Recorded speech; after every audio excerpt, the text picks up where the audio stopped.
Hello and welcome back to yet another episode on Talks at Fatherland. In our last episode, we talked about the Berlin Conference. Today, we'll be talking about the ongoing conflict in the Democratic Republic of Congo.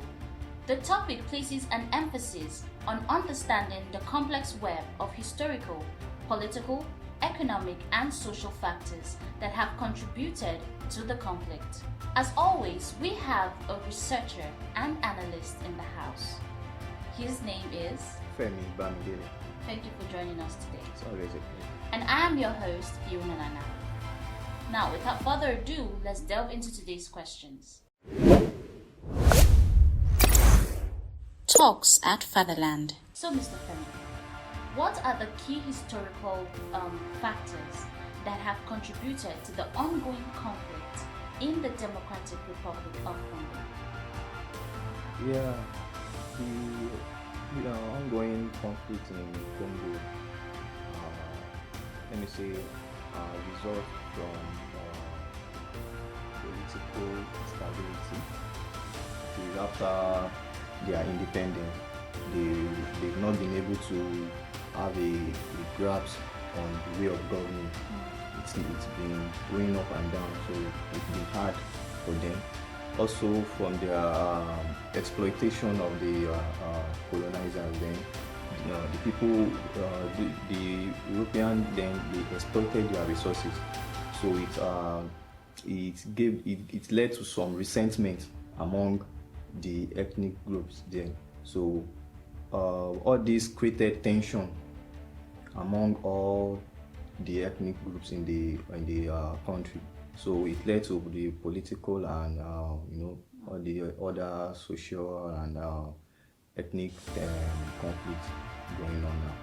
What were the impacts of neighboring countries like Uganda and Rwanda on the conflict? Yeah, the neighboring countries like Uganda and Rwanda were not really helping matters. Especially Rwanda. They had historical ties with some rebel groups in Congo because they wanted to also show the supremacy of their region. So they were like aiding more, making the matters worse instead of trying to help with maybe reconciliation or all those stuff to make the conflicts go down. They made the conflicts to prolong. Yeah. Prolonging the conflict, which was not really healthy for the community. So, talk to us about how the natural resources aided the conflict, and also the strategies the community will employ. Yeah, some major natural resources that were used to aid the conflict, or that they were still using, gold, tin, and coltan. So they use these natural resources as a source of funding.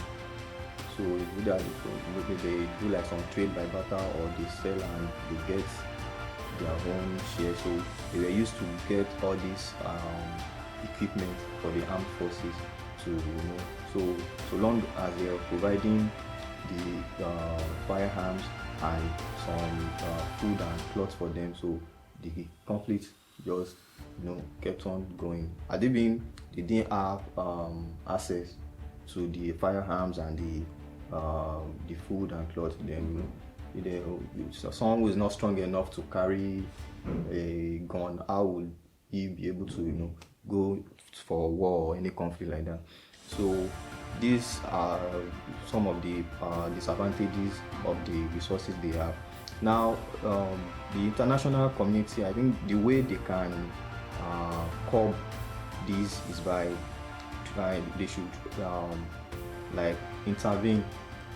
Then they should offer a way of making sure because the natural resources are not accessible to other, it's accessible only to some people. why some don't even know they even have natural resources. So they should find a way to make everything, maybe when they take those natural resources, they use it to create easier lives for the community. Then people will start to pull back from the conflict, like, why are we trying to waste our life when we have things that we can work on? And also they should like help the government in ensuring rules and regulations. If you do this, maybe they will be sanctioned or fined.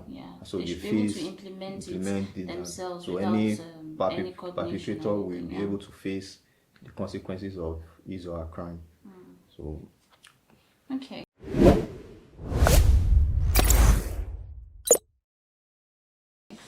Okay, so how has this conflict affected civilians, and what are the measures that have been taken, to safeguard their well-being? Yes, there is no war, let me say riot, that doesn't have consequences on the civilians. There are always repercussions at the end of the day. So this has affected almost let me say 70% of the population there. Then so the men, they are not able to protect their family. Even they lost their properties. Then the women fell to the hands of people who try to molest them or rape them. So the same thing with the children too. So this has left scars, leading to trauma to them. So so I believe the way some measures that could be taken should be maybe they should try and create a rehabilitation center that helps to that will promote unity among every ethnic group. Then they were able to reconcile, and everyone, more like an amnesty program. So those that are that are still holding arms will be able to drop their firearms. Then all those people that have been through trauma, they will be able to help them in their healing process. So so they were able to forget. If not, no, it might be hard. No, definitely they won't forget. Sure. It's not something that can be forgotten. It will help them to move on from their past. To find some healing, and to move forward. So, as a researcher and analyst, tell us what measures can be used to resolve the conflict.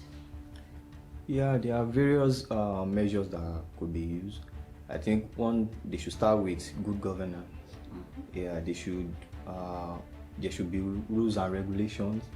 They should, and it must be. They should make sure they enforce the rules and regulations, not just and stick make sure with that it's implemented, carried it out. Well. So if they are to work on their constitution too, they can work on that. And it should be structured. Yeah. Another one is I'll call it economic. They should address their economic disparity, because some people do not have access to the opportunities they are in the country, while some have.